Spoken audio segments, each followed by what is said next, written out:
All right, today we're going to talk about education, and we are joined by the expert panel who all also happen to be members of my family.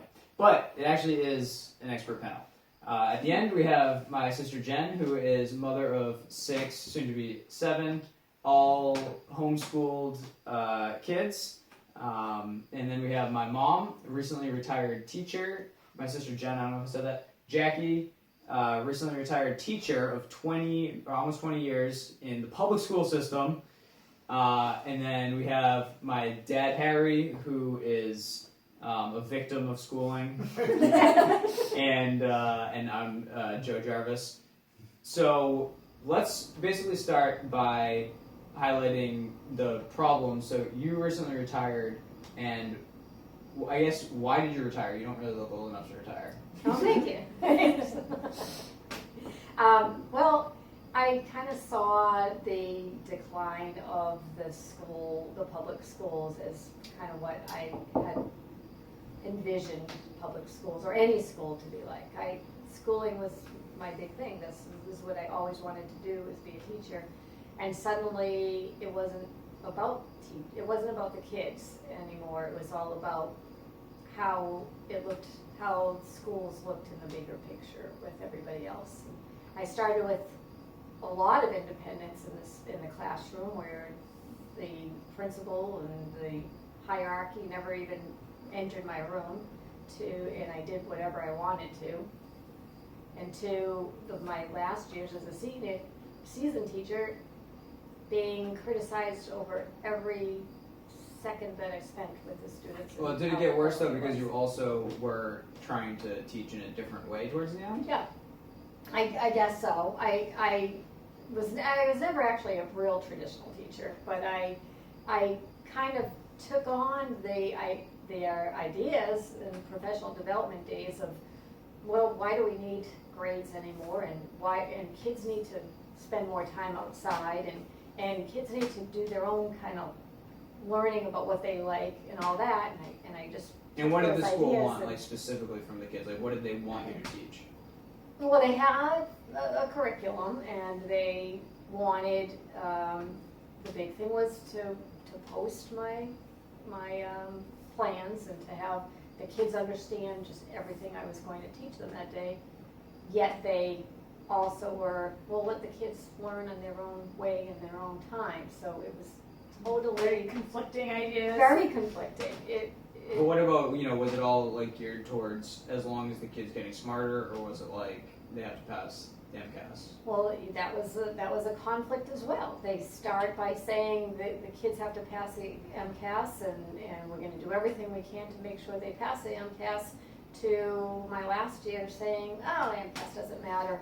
But it did still matter. They just said it doesn't matter. It was still a concern that the kids, might not pass it. It was all a conflict. And for people who don't live in Massachusetts, MCAS is Massachusetts Comprehensive Assessment System. So standardized tests, basically. Standardized test. Right. So how does this contrast in terms of how you're homeschooling your kids now? So what are you doing? Right. So I originally chose to homeschool when my oldest daughter was 5, Penny, because they in our town went to full day kindergarten, and so I saw homeschooling as a way to kind of keep the state out of my life. I don't want the state to control my kids. I want to control my kids. And then over time, the idea of control has completely exited my idea of homeschooling, and it's not so much about who gets to control, but, well, I guess it is. It's still about who gets to control, and that person, I've decided, should be the children, the person whose life it is. Yeah. And so I've gotten away from, when people think of homeschooling, what they might think of is school at home, sitting around the dining room table, doing a prescribed curriculum that the parents came up with instead of the school system.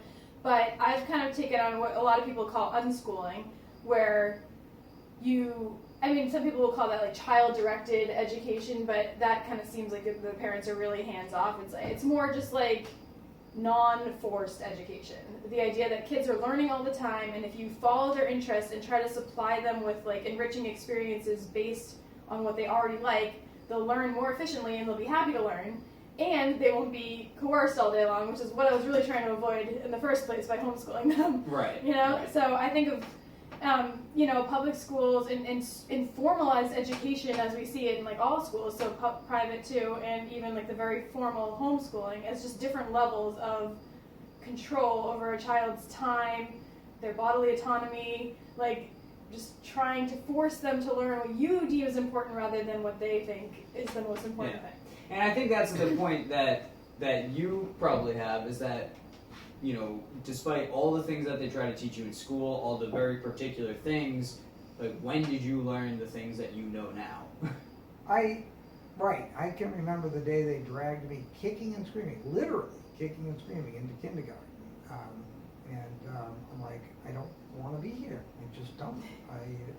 I was doing all right before then, learning things on my own, and I didn't get it. I was a kid. I hated every minute of school from then until when I finally dropped out of college. And I just don't learn things that way. I'm autodidactic. I learn things my own way. The only person in my life that actually got that was my grandfather, who was an actual scientist, not a guy that has a lot of letters in front of his name, but an actual scientist who used the scientific method and determined what worked and what didn't based on actual real experimentation. But he was the only guy that got that. Nobody else got that, but everybody else was pretty much invested in the traditional school system. So, to get back to your point, everything I've learned that's important in my life, I learned after I quit school. Okay. And so then, just for like people that are watching, they might be like, all right, so but like, what do you like? Some job that doesn't use any, I didn't want to offend anybody, but like some job that doesn't, use any sort of unskilled labor. So like, what have you been doing for the last 40 years? Well, it's kind of funny. I'm a machinist by trade.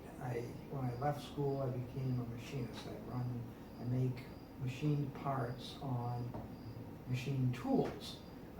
But there's a lot of math involved in that, and again, ironically, some of my buddies that are machinists always called me to ask how to solve this or that math problem related to machining. But that's getting even less important as well, because the software does all that for you. So it's again, you need to learn what you need to learn. So what did you need to learn? And I guess this is a question for everybody. Like, what do people need to learn? Because I think there's this idea that people need to learn math.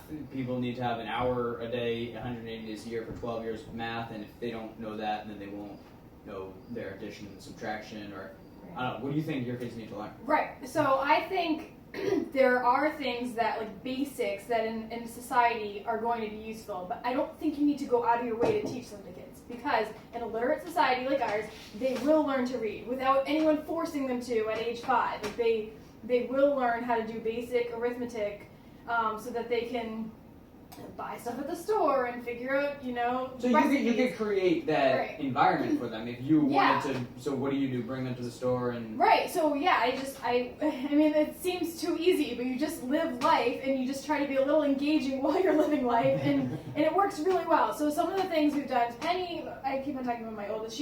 When she was 5, she started cooking scrambled eggs for us, right? And she's moved on to making her own recipes, following recipes.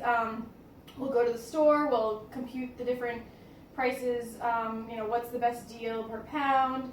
They like to redeem bottles and then take the little receipts and like read how much money they get from the bottles and then go use that to buy candy. But all of that even sounds like so formal, I mean, my oldest son, Sam, just turned 6, and he is just constantly asking me, just because he's interested, not because I force this on him, like, what's 32 plus 32? Or like, what's 900 minus, he's asking me all these questions, and it means he has a sense of like what numbers are, and he knows how they can interact, and I'm just not worried that like it'll all work out in the end. So obviously, yeah, I don't just like put them in a box all day and like hope they learn stuff. But I think if you start to try to like construct lessons, they they're on to you, and then they resist more than if it's their idea in the first place. So in public education, was that like what was the hardest part? Well, apart from the administration and apart from the parents, what was the hardest part of teaching? You know, where did you run into the most friction? I guess. When I basically had to follow, I taught 5th grade for 19 years, and I basically had to follow the curriculum the way they wanted the curriculum followed, rather than when I feel like the best teaching was when it was just came out of nowhere, when a student said, hey, I have these coupons to redeem or whatever, something just came up, or I'm playing this video game and I need this many points, and that's when we talk about. Oh, didn't you end up doing some like math problems when you there were like actual real life problems and you were like, oh, why don't I just present this to my students? Wasn't that? Yes, every morning I would do a math problem. I started with each of my kids and how far away somebody lived and all that, and related it to different things. I had to teach the commutative properties, so I talked about commutative, where it came from, so it was kind of the vocabulary of the commutative, and then it was more of, okay, so I commute to school, and this is how far it is, and this is how long, and how far would it be for you, and we kind of brought in, and then students would come up with their own problems, and I would choose a student, just pull a name, and they would come up with their own problem that had something to do with them, that was meaningful to their lives, and kind of work through it that way. I mean, I tried to engage them in everyday things and everyday life, and I started teaching as an older person, basically. I didn't start until I was 40, and I had already had 2 children through 5th grade, and one in 5th grade when I started with 5th grade, and I listened to what they said about school, and so I tried to incorporate that. And there was one big thing was don't have students read aloud, especially social studies, because there are a lot of words that are really hard to read, and you're just going to lose them, and it's really hard for the kids who are trying to read, and it's embarrassing. Well, I think that's an important thing. Like, I think shame probably plays into a lot of public schooling, even inadvertently when they're not trying to. So it's like, oh, we're all going to read aloud, but why? Why are we going to read aloud? Like, what is that teaching you right now? Is it teaching you to be embarrassed if you're not as advanced as certain other kids at a time? When there's no real, decisive proof that reading at any particular age corresponds to any sort of success in life or anything like that. So, I mean, I guess, is there a way you can reconcile the fear that you might have sometimes when you're like, am I ruining them for life? Am I ruining them for life versus why don't people have this fear when they're in public schools? Right. I guess I don't. Because they have put it off to somebody else. It's not their fault if their child fails, because it's the teacher's fault, it's the administration's fault. It's not their fault, and that has come back.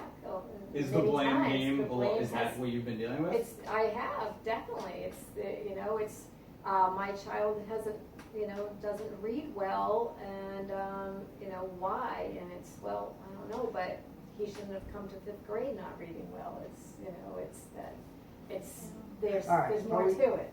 Yeah, and the to it is the parents. It's, to be fair, you could tell on day 3 or 5, by this time in the school year, today is September 11th, you would have known already, if you had still been teaching, which kids were going to do all right and which ones weren't. And it's the children whose parents actually value education are going to do fine in the classroom, in any classroom, homeschool, public school, private school, versus the parents who just want somebody else to handle it. Those are the kids that are going to have trouble. Was there a type of parent when the kid was not as who's not doing as well? The type of parent was didn't show up at parent-teacher conferences, or or said, it's, you need to take care of this problem. You need to do it. My child is, you know, So they're your basically, responsibility. just none of the responsibility for education at all is on the parent. The Right. responsibility responsibility to educate their child is the public school system. And Right. if the public school system fails, that kid is not getting educated. Parents would say to me, my child doesn't understand this, you need to teach them, you know, this more, you need to do that more, and it would be like, okay, well, there's, you know, there is some part of your Some child's tiny little part, time perhaps. that you might want to spend some time with him or her. I find it so interesting that they'll spend a lot of time badgering you and advocating for the child, but not, why don't they just teach them directly? Yeah. This is like part of why I knew I couldn't put my kids in school, because I have a lot of opinions about how this should all go down, and it's not fair for the school to have to like cater to each individual. That's the parent's job, Right. and that's why it's so great to be homeschooling, because I can cater to each individual child of mine what they want, and some of them want a little more structure, and some of them want to be left completely alone, and at different times of day they want different things. So I just to try to fit them all into the box that where you're trying to cope with 20 plus kids in a class, like I just don't understand how that works ever. People are like, how do you do it with 6? I'm like, 6 is like a lot fewer than your class of 20. 27 Right. last year, yeah. Last Right. year was 27, Wow. which was the most, and that was kids with different problems as well. They weren't, you know. Well, they just want you to teach them all differently, but still somehow manage the whole class. I just don't get it. But What they is all that? have If you to divide that up, what is that like 6 minutes per kid or something? If you think about that, or Right. Well, what's happening to those other kids when I'm with them for the Right, one right, for 6 no, minutes? It doesn't work. Um, really, yeah. So just to let's be fair to the parents and say that it's not, they're not just abandoning all their responsibility because they are lazy. Like some parents are going to say, I couldn't possibly educate my child. Right. I'm not smart enough. Mhm. And even you can't.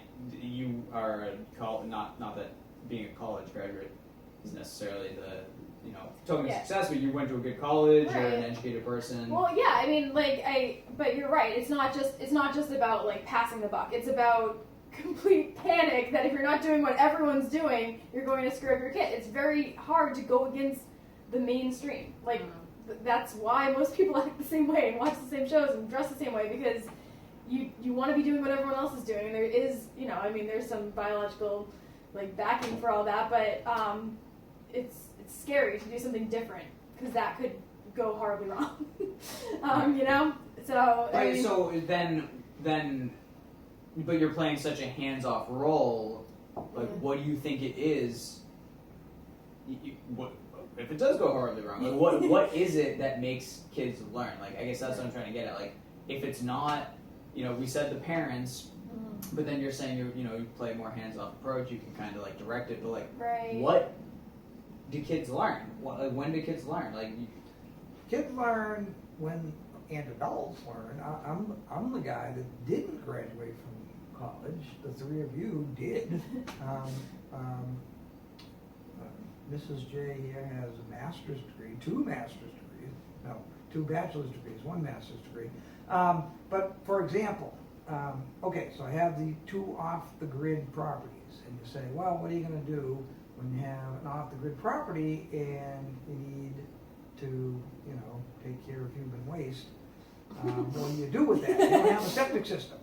So you launch yourself into a little journey of discovery, and you realize that, you can compost that with thermophilic bacteria. Oh, what's that? I don't remember hearing that in nun school. Right, because they didn't teach thermophilic and mesophilic bacteria. Mesophilic bacteria live at body temperatures and they harm you. Thermophilic ones live at high temperatures.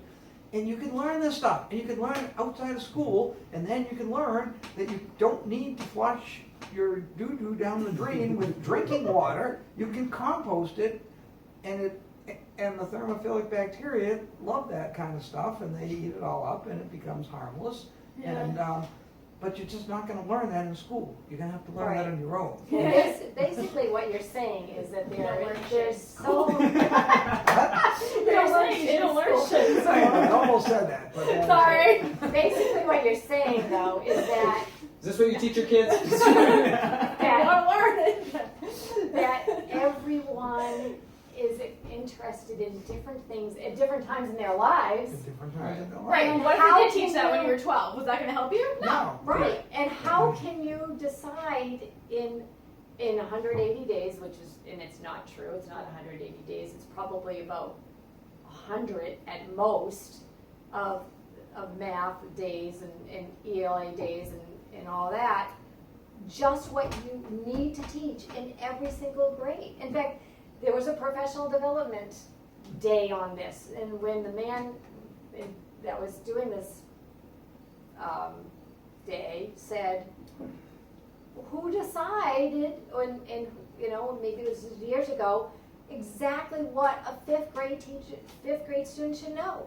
Who decided that? And is it the same every year for every kid?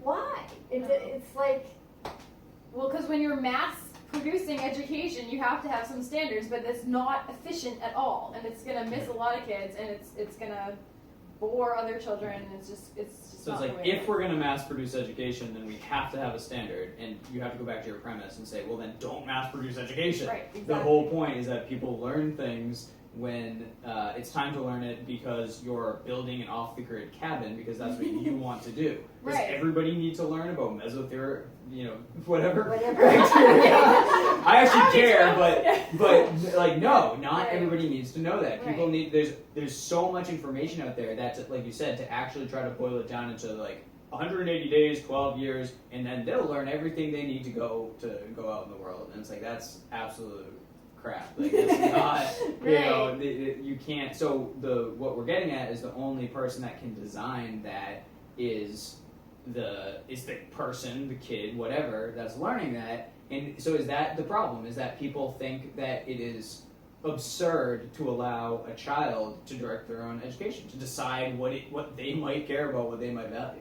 Yeah, I think that's what people are afraid of because our whole society is going in a way of control, and like that's the complete opposite, to allow people their own self-determination, right? We want to micromanage more and more, and we don't trust people to make the right decisions, and so why, if we don't trust adults, why would we trust children, right? And it's like, it's the complete opposite of how I would like to see society run, which is as you give people more freedom, they have more responsibility, and they might not act the way you wish they'd act, but they would, or your ideal way, but if they can do it without harming other people, then it's great. And I think that's my hope for my kids, is that maybe I have a vision, but I should probably get rid of it, of like how their life will go, but it's not my life. And so as long as their life is being lived in a way that doesn't harm other people, like they should be able to do that. And I think a lot of people just can't let that go, or are afraid that all the lives will be squandered if they don't get this like basic, thing down. But you were talking about this earlier about how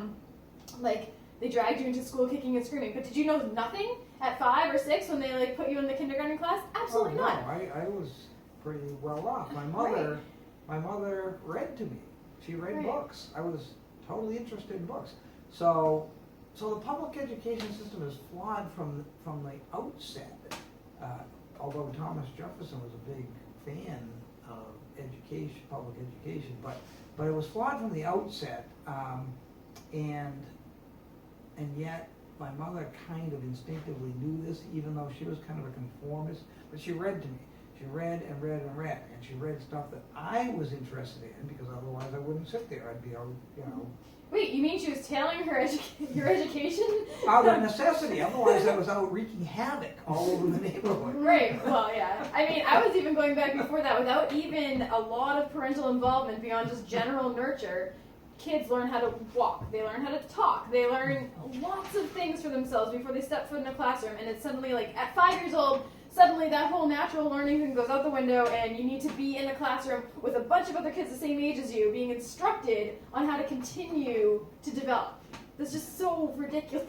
Right. Such a Wow. strange idea. Yeah, I mean, I learned how to take everything apart at a really early age. Unfortunately, it was like another decade before I learned how to put anything back But together. you did learn how to put everything back together, and nobody But I taught you in did. school. Right, yeah. Well, I was gonna say one of the main things that you know how to do is work on cars. Like you didn't go to a tech school. You didn't. Who did you learn that from? I took a car apart. My aunt had a car, a junk car, and she gave it to me, and I just completely disassembled it to the last bolt, and then I put it back together, and it ran for a few weeks, but that was. This is your But first it try. wasn't Yeah. running when I got it, but it was Yeah. running when and then it's like, all right, Sounds I like you made passed the this- test. Yeah, that's okay. But since then, you have taken many engines apart and put Yeah. them back together, and transmissions, and every bit of a car that comes Yeah. apart, you have taken apart numbers of cars and put them back together. Not to mention a 200-year-old house, and I know, we just talked about your composting toast, but there's like so many construction projects you've done, and solar panels on one of your cabins, and Yeah, and it's not even to say that like. Two of them. Yeah. Well, Right. Well, yeah. that's another thing that Build you your own learn cabin, when right, you decide you Right. need it. Right. Which is also it's kind of a side note, but it is also a little funny. I think that it's like, oh, and by the way, like the decisions you happen to make happen to be great for the environment and everything like that. And even if that's not a motivating factor, it's like Well, no, Yeah. the decisions were great for me. Right. I don't happen to have a septic system available, so what am I going to do? I don't happen to have electricity nearby, so what am I going to do? It's like, oh, well, we're going to create our own electricity out of the sun. Right. Now, And then that's the problem solving that we're kind of talking about, where it's, and it seems like one of these themes is emergent I hadn't even thought about, but it's almost like easy thing that everybody's doing, like tougher thing that I have to do myself. The easy thing is to plug into the grid. The easy thing is to send your kids to school. The tougher thing is to learn about composting toilets and solar panels. Right. The tougher thing is to decide that you're going to let your kids have an enjoyable childhood. yeah, it's funny. Well, Those because are- then you have to manage them. They're around.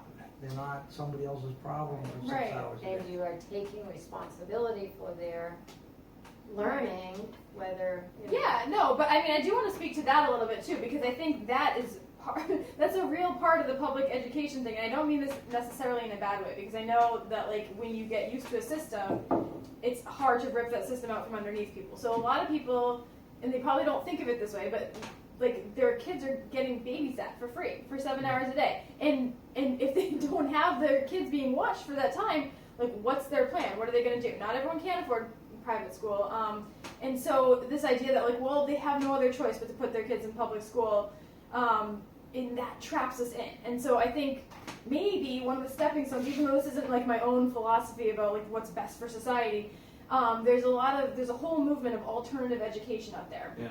Where it's still publicly funded, but it's not the whole Prussian model of like sitting in classrooms like with rote direction, and it's a lot more. And there are some examples of these that are actually at this point still private schools.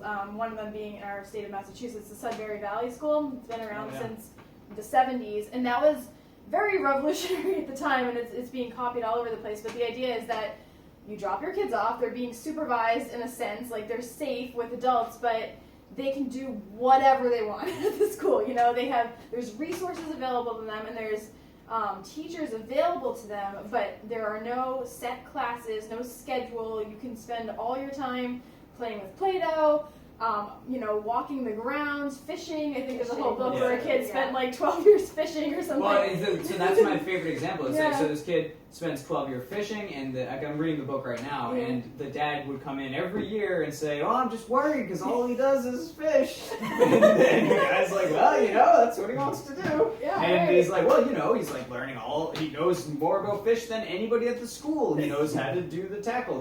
He knows how to teach younger kids this skill. Maybe he'll write books about fishing. Maybe he'll be a biologist. Maybe he'll do that." He ended up starting a computer company. It had nothing to do with fishing. Right. That's not and people get so worried that it's gonna be Right. like, well, I don't even want my kid to be a fisherman. It's like, Right. It's not even like that. It's just giving them the space and time, if they really know what they want. Like, that doesn't mean like a kid sitting there like crying with boredom and you don't offer them some stuff. But the idea is that if they know their mind, like, why would you be like, you can't fish, like right now it's super important that you learn addition. It's like, no, it's not. and it's not gonna stick, and it's not gonna matter to that kid. And so my point is, I guess, that so there's these schools like this right now, and they cost like a lot of money. I've looked into them. It's like and it's kind of like, in a sense, it's babysitting, because again, like sometimes two parents are working. Like, what do you do with your 8-year-old? You can't just leave them at home, but there are like people in the like who are hoping to like make that a different alternative like for public education, and I think that's a step in the right direction, even if I'm not like super thrilled about the idea of paying for education. Right, and I totally agree. It's like there's stepping stones. So there's a couple things going on here. There's a deeper philosophy of what should be publicly funded through tax dollars, but then there's also the fact that right now public education is doing harm, and if you could keep the funding that isn't great, but stop the harm. Yes, that's a worthwhile step. Not to mention that it is often a lot cheaper to educate a child. Like, I don't know exactly the numbers, but it's something nearing $10,000 per year per student for a regular, like a traditional classroom, and then these schools can come in and do it like for half the cost. So well, and that's an interesting thing too, because I'll link to the articles that I mentioned, but administrative costs are soaring, and just to get back anecdotally and. Like, what did you see in the administration in the last 20 years? Because this is, she just retired a couple months ago.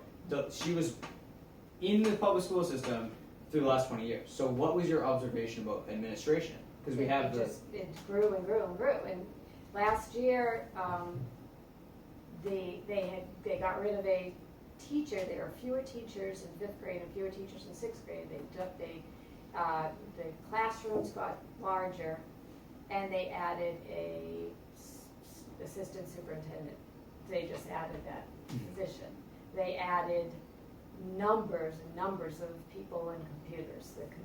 There's just a whole where 20 years ago there wasn't any. Who do they rely on to fix the computers? Is probably the kids who know more than us. That's who I always ask. I would ask the kids, and they knew. And that's something I was how are never kids going to afraid learn of. to use computers? Right. Unless we teach Without them. a computer guy. Right. Oh man. No, it was constantly. Anytime I had a problem with computers, I'd ask the kids. Right. So that just grew and grew, and there was more responsibility put on the teacher, even though they had more people ahead of them. And I also don't want to because we're kind of trash talking public education, but so you've been doing this for the last 20 years. So I don't want to demonize you like you're the bad guy. Like, what's your philosophy on all this? Like, what has your mind changed? What do you think about the whole thing? Well, when I started, I said that I didn't start as a traditional teacher. I think first of all I was older. And I listened to my kids, and I didn't do some of the things that traditionally you would do. And I believed that reading to kids is great, at any age is great. So I made sure that every day I read to the students. I believed that they should know about things like money. So I had fake money, and they could use that money to buy things like time sitting in my chair, and I believed in things like singing and patriotic songs, even though that almost got me fired a few years ago, because exercise and going outside, and I also believe that kids should have enough time to eat their lunch, so I gave them time indoors. So that was the thing, right? You let them, they were like rushing them out of the lunchroom, so you allowed anybody that was still eating to come back to your room. They could come back to my room, and that was the problem. These are basic things, like telling kids when to eat is bad enough, but then telling them to throw their lunch away at a certain point, and now you're going rushing outside. them to eat, and then we're going to regiment it to that point. Right. Oh, yeah. So but that turned into a problem because kids were saying they were coming back to my room, and then they weren't. So then I would go pick them up in the cafeteria and bring them back.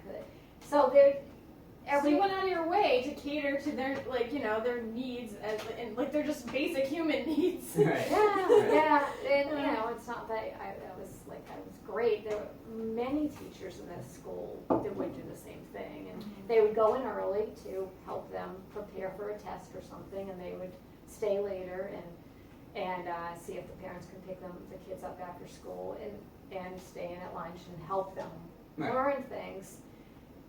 And and I think that's an important point to emphasize, is that this isn't like, oh, teachers are evil or something. The teachers are constrained by the system that is not allowing a lot of these people that love what they're doing and are actually great people for the kids to be around. The system isn't allowing them to actually practice their trade and be a teacher, which is a resource. Somebody that the kids can come to versus somebody that is this authority. Right. That is like, teaching kids that there's an authority above you and you're going to be told what to do and you have to ask permission. Right, to they're go the to the bathroom. enforcer for like Right. this next level up of hierarchy. Well, and I've said a number of times, the only reason it works even as well as it does, which isn't very well in my opinion, is because most of the teachers are suburban parents.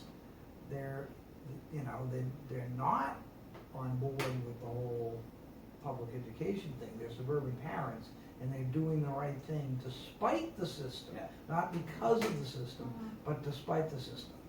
Yeah. So. Right, we have a lot of people that actually care in public education, and I wish that those people could actually let their skills and talents actually shine by working at somewhere like the Sudbury Valley School, where it would be really fun if the students came up to them and said, hey, what was some of the things in that? Like, we want to start a leather working shop or something was one of them. Right, yeah, I haven't actually read that book, but I just like read about the school. But, and right, they have all these ideas. They're like, we want to put out a play or whatever. Yeah. And it's instead of forcing kids to do it, just like, just having them come up with the idea, and then you, like, as the person with more experience, the teacher, like an older person with more experience and like more resources can then help them. Like, and I think that's the point too, where it's like you said earlier about your kids, it's like, it's actually just in life you get an amazing amount of learning done. Right. And then at school, the best times for you are taking the kids outside, singing, and doing, the money thing, which gives them lessons, incentives and everything like that.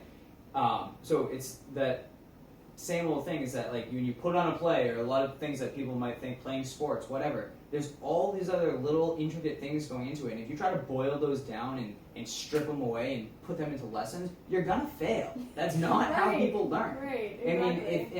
And you mentioned talking, learning to speak earlier. Right. And that's the perfect example. Because if anybody, God forbid we ever have the government try to teach kids how to talk. Right. Because kids learn how to talk from being immersed in talking. Right, exactly.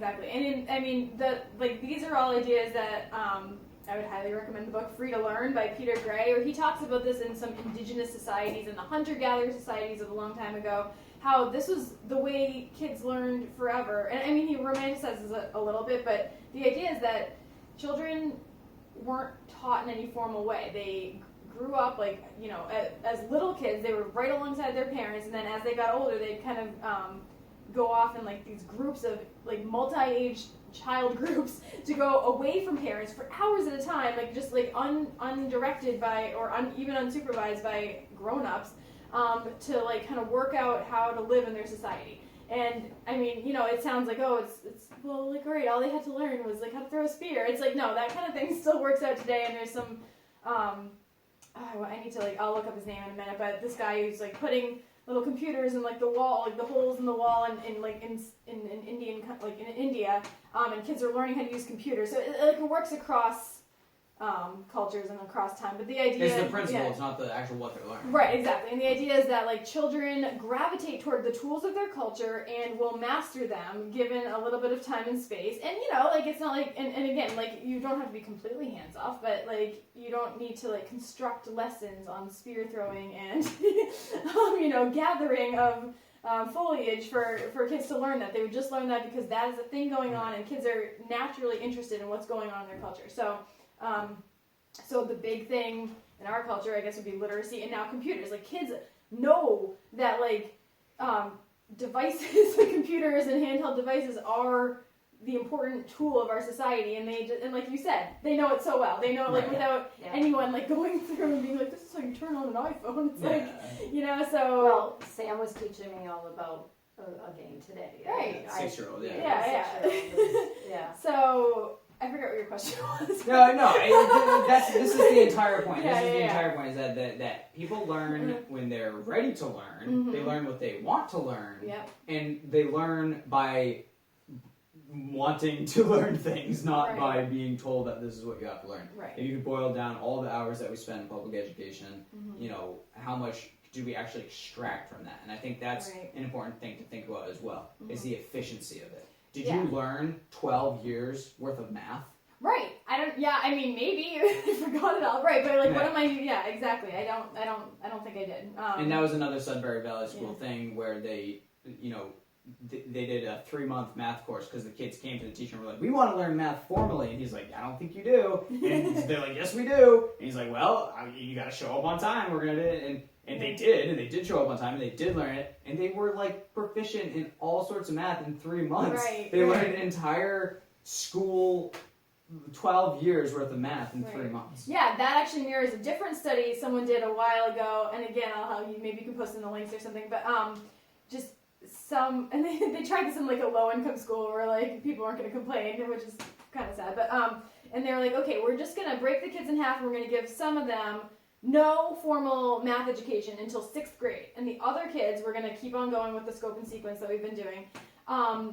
And like throughout those first few years, when they tested the kids, like the kids who were getting formal math did better on like standardized test kind of questions.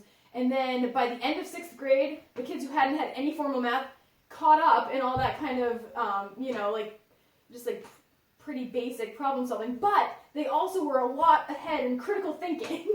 So it's like, what they weren't being forced to learn in kind of these like very rote ways and just like basic, what's the word I'm looking for? Like just like operations. That's what I was looking for. So like, besides doing basic operations, they were using all that time to like think and problem solve, and then they got all those, like arithmetic things, and they caught up, and it was like, so in the end, they were better off for not having been formally instructed for 10 years of their life, and it's just like, And that's another important point that not only are we, so people worry about screwing their kids up because they don't teach them the right things. What about screwing your kids up because they are taught things the wrong way, or they're taught the wrong things altogether? Right. Well, I think the biggest lesson is that you learn. I mean, the biggest wrong lesson is that you can only acquire knowledge from an expert who's delivering the knowledge to you, and that learning is boring. Especially in this day and age, when you can literally acquire any knowledge with a phone in your hand. Anything that the world has ever known, you have in your hand. So that's especially a dangerous idea when you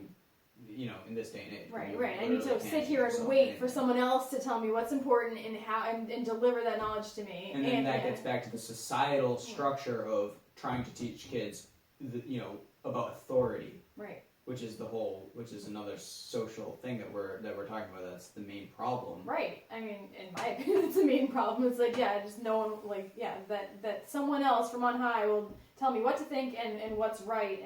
And they'll relieve me of my responsibility to do it. Yeah, exactly. But it's funny because I feel like the best part of my teaching was in math.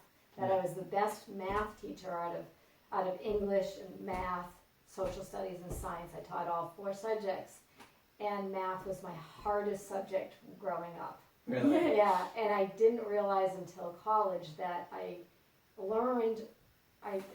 tried to learn all the operations, but I didn't understand math. I didn't understand the whole point of things. I didn't have the foundation of math. I knew how to multiply, add, subtract, and divide, but I didn't know why. And and really what I learned was the critical thinking was the best through games, and that was actually my favorite thing to do with my students, is to teach them how to play different games.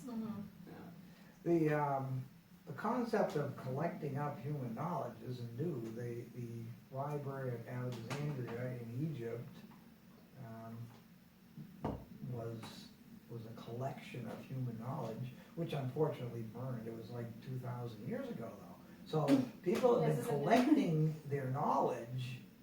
Gutenberg, of course, made that a lot easier. But before that, it was still being done. Now it's just so much easier. And it's distributed. So it can't, so unlike the library in Alexandria that burned, you can't destroy the collection anymore because it's distributed over thousands of servers. So, and I don't remember them teaching me that in nun school. Well, that's an important thing to mention, that is nun school. It's not just public education. It's kind of the entire structure of school. So even certain private schools are going to run into these same issues. Right.